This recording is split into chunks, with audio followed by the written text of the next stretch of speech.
2:8, it says, I hate the gatherings of those who do evil, and I refuse to join with the wicked.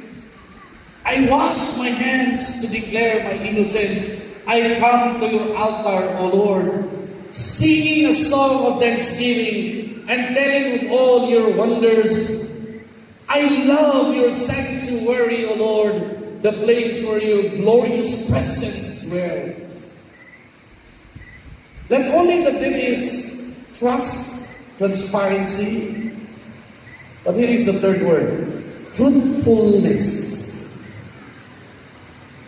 There you are, truthfulness. If you look at the passage, mga kaigsunan ko na sa Ginoo, ingon siya sa verse 5, I hate the gatherings of those who do evil, and I refuse to join with the wicked. I wash my hands. We have no time with those situations, but I think as pastors, our job is, I come to your altar, O Lord. Hallelujah. I like that.